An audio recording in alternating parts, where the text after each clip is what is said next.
Baik,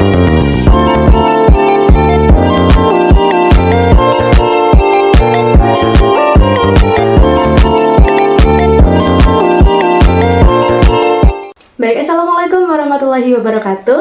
Oke, kembali lagi bersama kami berdua.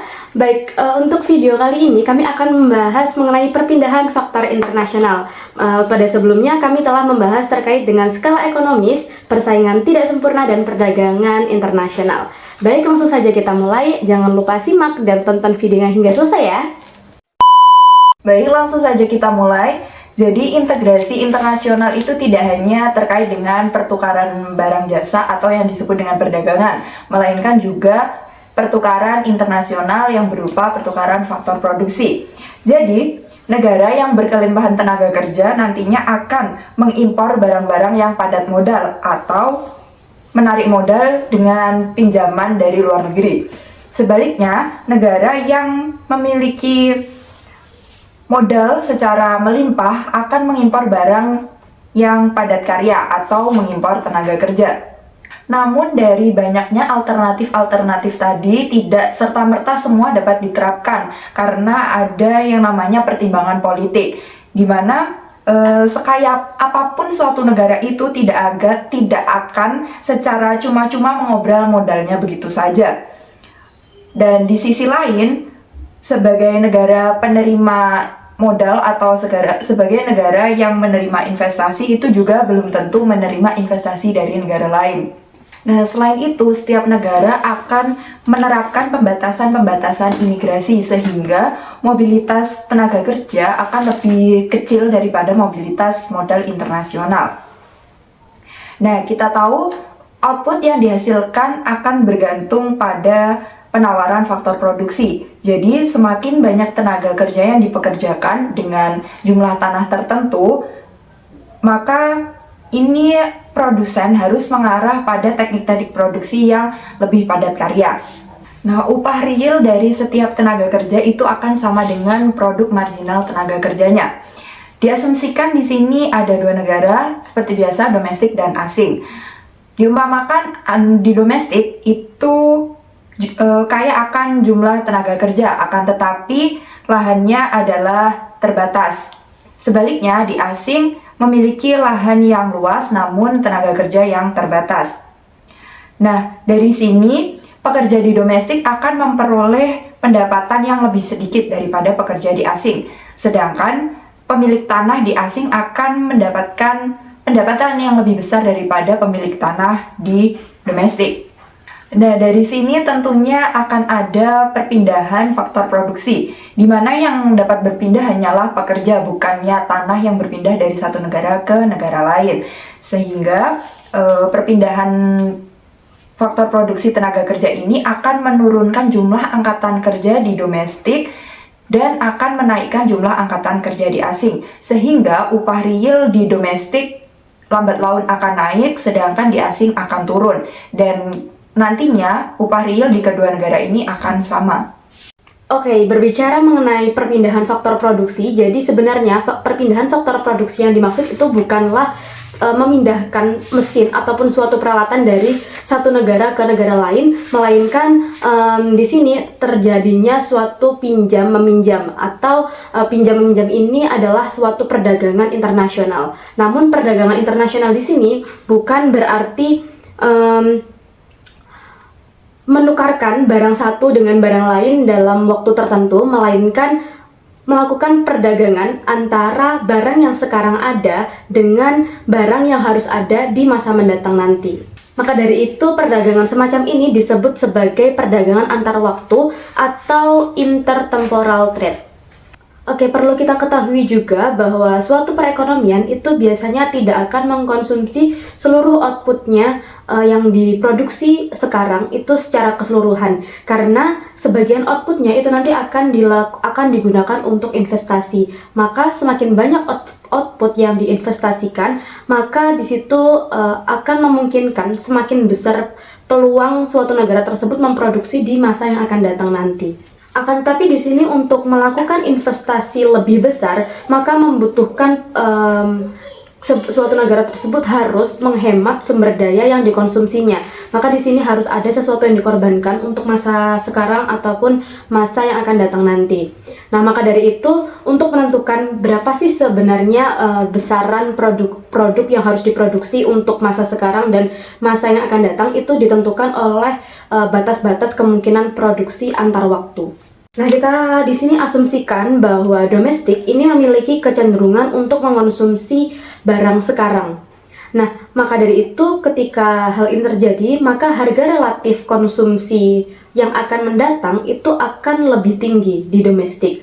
Maka dari itu, domestik akan melakukan ekspor konsumsi sekarang dan akan melakukan impor untuk konsumsi yang akan mendatang. Nah, maksud dari domestik akan melakukan ekspor konsumsi sekarang kepada asing itu adalah domestik akan meminjamkan daya atau dana konsumsinya yang sekarang ini pada periode pertama ini dan akan menerima pembayarannya kembali di masa yang akan mendatang pada periode kedua. Lalu pinjam-meminjam ini akan berkaitan dengan suku bunga, di mana di sini dimisalkan bahwa suatu negara yang meminjam di masa sekarang, maka negara tersebut akan dapat membeli sejumlah konsumsi pada masa sekarang itu lebih banyak daripada untuk masa yang akan datang nanti. Nah, akan tetapi pada masa yang akan datang nanti, negara tersebut harus membayar kembali pinjamannya tersebut dengan jumlah yang lebih besar dibandingkan dengan awal dia meminjam. Karena di sini akan dikenakan bunga. Maka di sini artinya bahwa suatu negara yang meminjam itu dapat diartikan bahwa negara tersebut telah memperdagangkan konsumsi yang mendatang untuk memperoleh dan memperbesar konsumsi yang sekarang. Maka dari itu, tingkat suku bunga real itu di sini bergantung dengan permintaan dan penawaran relatif dunia terhadap konsumsi mendatang. Kita ambil perumpamaannya satu saja, ketika terjadi permintaan relatif dunia terhadap konsumsi mendatang, maka tingkat suku bunga real itu akan turun karena menurunnya permintaan pada masa sekarang. Sehingga di sini suatu negara yang memiliki keunggulan komparatif terhadap konsumsi mendatang, maka akan memiliki suku bunga real yang lebih tinggi. Kenapa? Karena di sini negara tersebut akan melakukan investasi di masa sekarang dan akan mendapatkan pengembalian dari hasil investasinya tersebut di masa yang mendatang itu lebih tinggi karena adanya suku bunga tadi yang sempat saya singgung di awal. Dengan begitu dapat kita temukan dua poin yang dimana negara yang meminjam dari pasar internasional pada dasarnya adalah negara yang menyediakan peluang investasi sebenarnya memiliki relatif sangat produktif. Jadi negara yang meminjam itu sebenarnya mereka memiliki tingkat produktif yang tinggi. Nah, akan tetapi mereka memiliki keterbatasan akan modal. Lalu poin yang kedua itu adalah negara yang meminjamkan adalah negara yang tidak memiliki peluang investasi, maka di situ negara tersebut sebenarnya memiliki modal yang tinggi akan tetapi tidak memiliki tempat yang dapat digunakan untuk memanfaatkan modalnya. Nah, berbicara tentang pinjam-meminjam modal, di sini ada yang namanya penanaman modal asing, yang mana suatu perusahaan mendirikan anak perusahaannya di negara lain. Yang mana anak perusahaan ini tidak hanya berkewajiban secara finansial kepada perusahaan induknya, melainkan secara keseluruhan ia merupakan bagian dari struktur perusahaan induk. Yang mana keputusannya diambil berdasarkan induk perusahaan. Nah, lalu apa tujuan dari penanaman modal asing ini? Sebenarnya tujuan utamanya adalah untuk mendirikan organisasi multinasional atau dengan kata lain merupakan perluasan pengendalian. Lalu pertanyaannya di sini adalah mengapa suatu barang harus diproduksi di negara lain? Ini melihat dari faktor produksi sumber daya, melihat lokasi sumber daya tersebut, dan juga biaya pengangkutannya.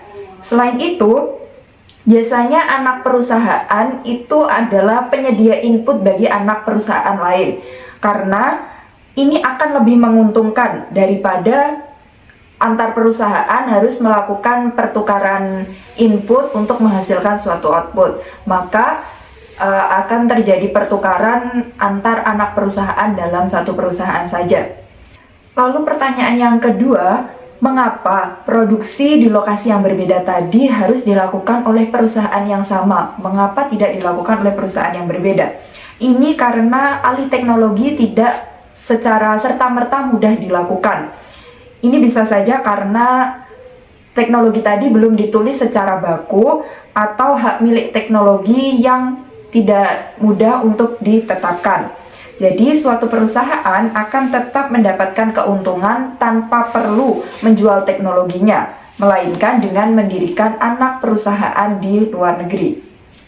Selain alih teknologi, di sini juga ada integrasi vertikal. Misalnya, suatu perusahaan menghasilkan input untuk output perusahaan lain. Jadi di sini suatu perusahaan akan menjual input kepada perusahaan lain untuk menghasilkan suatu output.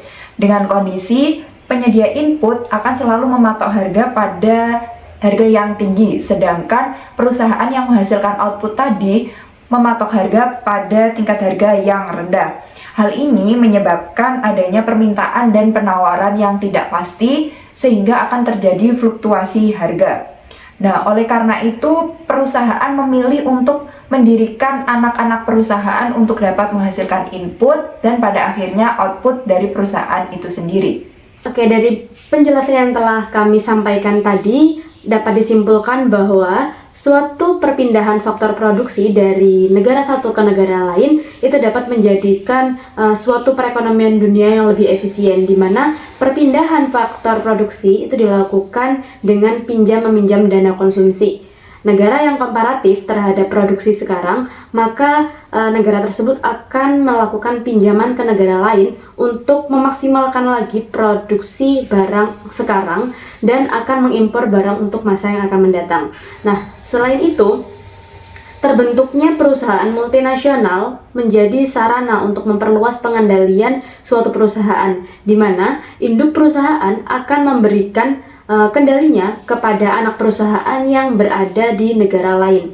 Pada akhirnya, perusahaan multinasional ini akan mendorong integrasi nasional, integrasi internasional. Baik, itu yang dapat kami sampaikan mengenai materi pada kali ini yang berjudul perpindahan faktor internasional. Mungkin apa yang kami sampaikan dapat bermanfaat dan dapat kita pelajari bersama. Sekian dari kami. Wassalamualaikum warahmatullahi wabarakatuh.